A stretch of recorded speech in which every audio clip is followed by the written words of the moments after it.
نحمدہ ونصلی علی رسولہ الکریم اما بعد فاعوذ باللہ من الشیطان الرجیم بسم اللہ الرحمن الرحیم۔ سحر اور افطاری کے مسائل۔ سحر کھانے میں برکت ہے۔ نیند سے اٹھ جانے کے بعد سحری کو ترک نہیں کرنا چاہیے، اس کا کھانا برکت والا کھانا ہے۔ اگر کوئی پیشنٹ بھی ہے تو اسے بھی چاہیے کہ اگر وہ سحری کے وقت اٹھا ہوا ہے تو برکت والے کھانے سے ضرور فائدہ اٹھائیں۔ حضرت انس رضی اللہ تعالیٰ عنہ سے روایت ہے کہ رسول اکرم صلی اللہ علیہ وسلم نے فرمایا کہ سحری کھاؤ کیونکہ سحری کھانے میں برکت ہے۔ اسے بخاری اور مسلم نے روایت کیا ہے۔ برکت والا کھانا جو ہوتا ہے وہ انسان کو صحت بھی عطا کرتا ہے، اور اسی طرح سے اگر آپ کسی کو سحری کے لیے جگا رہے ہیں یا مرد حضرات اذان دے رہے ہیں جا کے سحری کے لیے، جو کہ تہجد کی اذان سمجھی جاتی ہے، تو وہ بھی سنت ہے۔ حضرت عائشہ رضی اللہ تعالیٰ عنہا سے روایت ہے کہ حضرت بلال رضی اللہ تعالیٰ عنہ رات کو سحری سے قبل اذان دے دیا کرتے تھے۔ رسول اکرم صلی اللہ علیہ وآلہ وسلم نے فرمایا اس وقت تک کھاؤ پیو جب تک حضرت ابن ام مکتوم اذان نہ دے دیں۔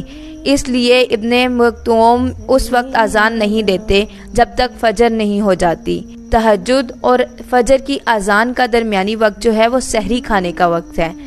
اسی طرح سے افطار کھانے میں جلدی کرنا اور سحری کھانے میں دیر کرنا بھی سنت ہے۔ حضرت ابو درداء رضی اللہ تعالیٰ عنہ سے روایت ہے کہ رسول اکرم صلی اللہ علیہ وآلہ وسلم نے فرمایا 3 باتیں اخلاق نبوت میں سے ہیں، یعنی نبیوں کے طریقہ سنت میں سے ہیں۔ روزہ جلدی افطار کرنا۔ جلدی افطار کرنے سے اب مراد یہ نہیں ہے کہ آپ وقت سے پہلے افطار کر لیں، جیسے ہی سورج غروب ہو اس ٹائم پر آپ افطار کر لیں۔ ایسا نہ ہو کہ آپ جلد افطاری نہ کریں، افطاری کے کاموں میں مصروف ہوں یا دسترخوان لگا رہے ہوں اور آپ کا وقت نکل جائے اور روزہ مکروہ ہو جائے۔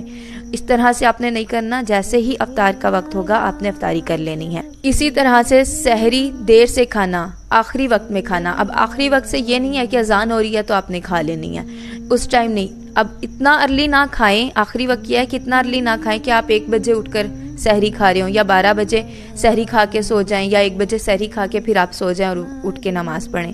جو وقت ہے آپ کا، مطلب اگر آپ کا روزہ بند ہو رہا ہے 4 بجے تو آپ اس کو 2:30 سے 4 بجے کے درمیان میں مطلب پکانا ہے، اور پھر اس کے بعد کھانا بھی ہے، مطلب 3 سے 4 بجے کے درمیان میں آخری وقت میں کھا لیں۔ اور تیسرا جو طریقہ ہے وہ ہے نماز میں دایاں ہاتھ بائیں ہاتھ کے اوپر رکھنا۔ اسے طبرانی نے روایت کیا ہے۔ سحری کھاتے وقت اذان ہو جائے تو کیا کرنا چاہیے؟ سحری کھاتے وقت اذان ہو جائے تو سحری ترک کرنے کے بجائے اس کو کھا لینا چاہیے۔ حضرت ابو ہریرہ رضی اللہ تعالیٰ عنہ سے روایت ہے کہ رسول اکرم صلی اللہ علیہ وآلہ وسلم نے فرمایا جب کوئی آدمی اذان سنے اور اس کے ہاتھ میں پینے کا برتن ہو تو اسے فوراً نہ رکھ دے بلکہ اپنی ضرورت پوری کر لے۔ دوران سفر روزہ کھولنے کا کیا بیان ہے؟ دوران سفر اگر انسان آپ سفر میں چلے گئے ہیں اور آپ نے جہاں سے آپ سفر کر رہے ہیں وہاں پر غروب ہو گیا ہے سورج اور افطار کا ٹائم آ گیا اور ابھی آپ کی سواری نہیں چلی تو آپ اس ٹائم پر افطار کر لیں گے۔ لیکن اگر آپ کی سواری چل پڑی ہے، جس طرح سے جہاز چل پڑا ہے، اگر جہاز کا سفر ہے تو جہاز چل پڑا ہے اور ابھی افطاری میں وقت، اس ٹائم پہ افطاری میں 10 منٹ تھے لیکن اوپر جا کے سورج غروب ہونے میں ابھی 1 گھنٹہ باقی ہے، تو آپ کو اس ٹائم کے مطابق سورج غروب ہونے کا انتظار کرنا پڑے گا اور تب آپ کو افطاری کرنی پڑے گی۔ حضرت عمر رضی اللہ تعالیٰ عنہ سے روایت ہے کہ رسول اکرم صلی اللہ علیہ وآلہ وسلم نے فرمایا جب رات آ جائے اور دن چلا جائے اور سورج غروب ہو جائے تو روزہ دار روزہ کھول لے۔ اس بات سے پتہ چلتا ہے کہ روزہ کھولنے کے لیے سورج کا غروب ہونا شرط ہے۔ آپ افطار تازہ کھجور سے کر سکتے ہیں، چھوارے سے افطار کر سکتے ہیں اور پانی سے بھی افطار کر سکتے ہیں۔ حضرت انس رضی اللہ تعالیٰ عنہ سے روایت ہے نبی کریم صلی اللہ علیہ وآلہ وسلم نماز مغرب سے پہلے تازہ کھجوروں سے روزہ افطار فرماتے۔